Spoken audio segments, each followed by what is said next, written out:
आज का ये बजट इंटरिम बजट तो है ही, लेकिन ये बजट इंक्लूसिव और इनोवेटिव बजट है। इस बजट में कंटिन्यूटी का कॉन्फिडेंस है।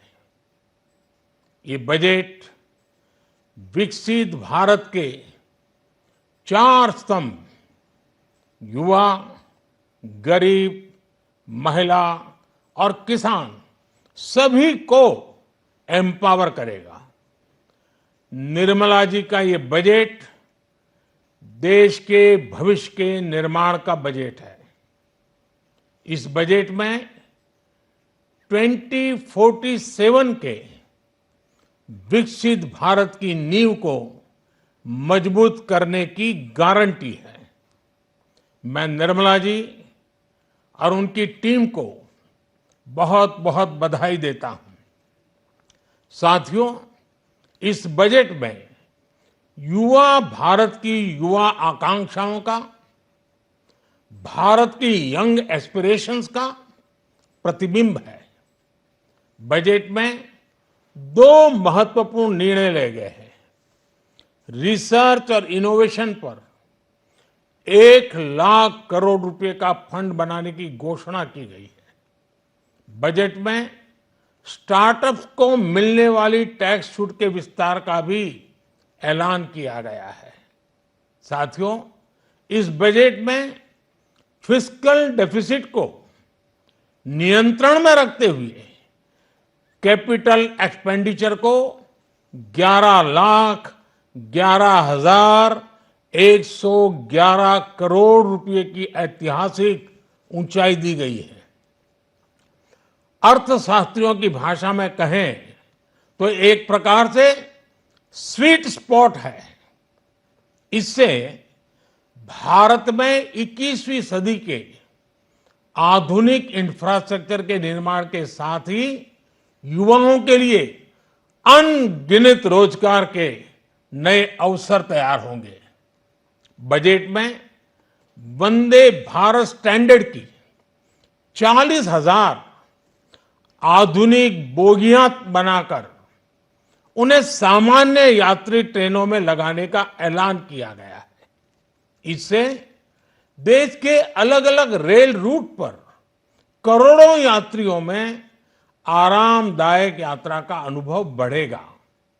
साथियों, हम एक बड़ा लक्ष्य तय करते हैं, उसे प्राप्त करते हैं और फिर उससे भी बड़ा लक्ष्य अपने लिए तय करते हैं।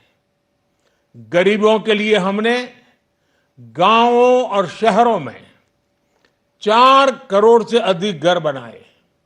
अब हमने 2 करोड़ और नए घर बनाने का लक्ष्य रखा है।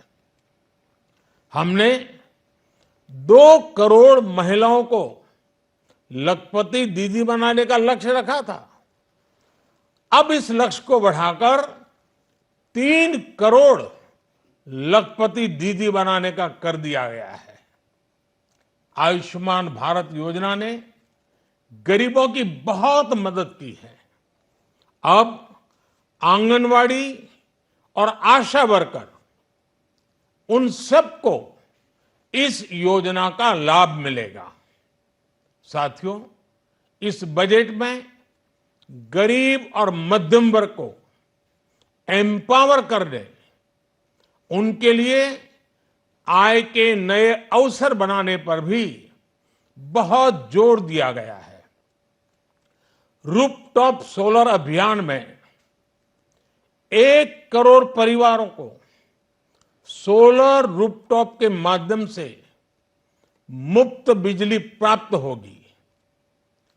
इतना ही नहीं, सरकार को अतिरिक्त बिजली बेचकर लोगों को 15 से 20 हजार प्रति वर्ष की आय भी होगी और ये हर परिवार को होगी।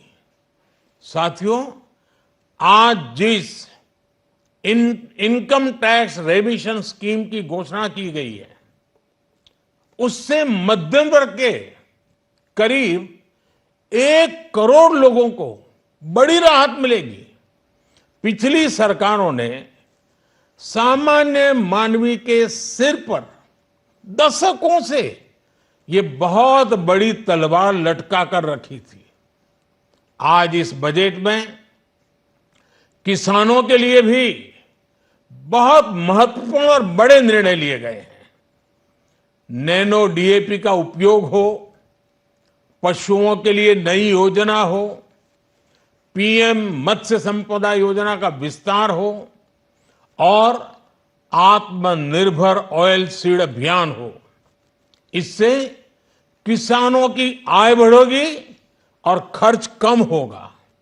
मैं एक बार फिर सभी देशवासियों को इस ऐतिहासिक बजट के लिए शुभकामनाएं देता हूं। बहुत बहुत धन्यवाद।